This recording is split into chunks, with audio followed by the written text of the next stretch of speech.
Com a desculpa que isso seria necessário para viabilizar um Bolsa Família de R$600 no ano que vem e no próximo, o Senado aprovou ontem a chamada PEC do estouro.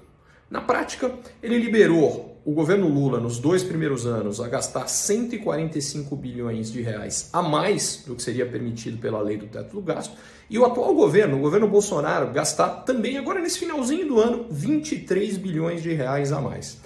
Primeira coisa que chama a atenção é que enquanto Lula e Bolsonaro quebram o pau politicamente, na hora de conseguir mais do nosso dinheiro para eles gastarem, eles criam um acordo para que isso seja aprovado no Congresso e que seja dinheiro para os dois lados.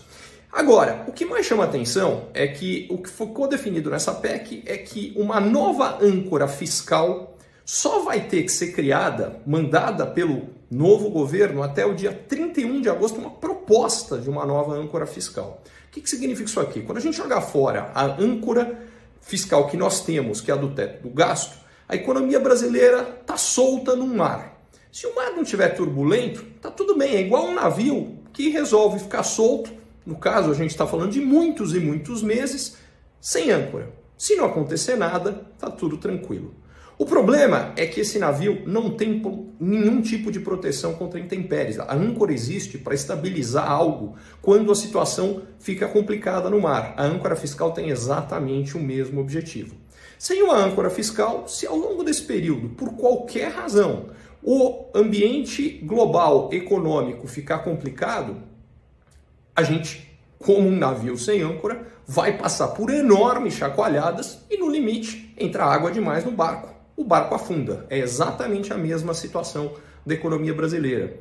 Mas tem uma diferença. No caso da âncora, quando você tira a âncora, você não atrai mau tempo, você não atrai tempestade simplesmente porque você tirou a âncora.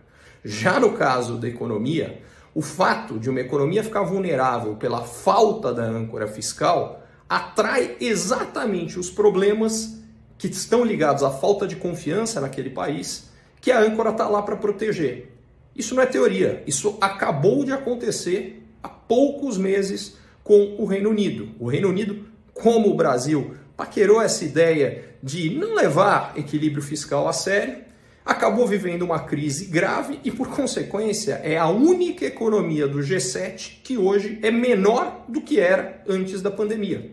Isso não existe em lugar nenhum, aliás, no Brasil também não. A economia brasileira é hoje 4,5% maior do que antes da economia. No Reino Unido, não. No Reino Unido, a economia encolheu, e encolheu exatamente em função desses problemas. Aliás, qual foi a consequência no Reino Unido? A economia encolheu, por consequência, houve queda de arrecadação de impostos, menos dinheiro para todos os programas, incluindo os programas sociais de lá. E é exatamente a mesma coisa que vai acontecer no Brasil se a gente não for capaz de, muito rapidamente, restaurar a credibilidade com uma nova âncora fiscal que gere tanta estabilidade ou mais do que a anterior e muito rapidamente. Ficar solto num mar de turbulências econômicas num momento em que a gente tem guerra na Europa, a gente tem tensões enormes entre China e Taiwan, tensões enormes dentro da própria China, um movimento de pressão inflacionária global importante que ainda não está totalmente controlado nos Estados Unidos e muito longe de sequer estar começando a verdadeiramente estar controlado na Europa. Em resumo, tudo indica que a chance de mares turbulentos nesse período que o Brasil está sem âncora é muito grande. Não dá para a gente brincar com esse tipo de coisa.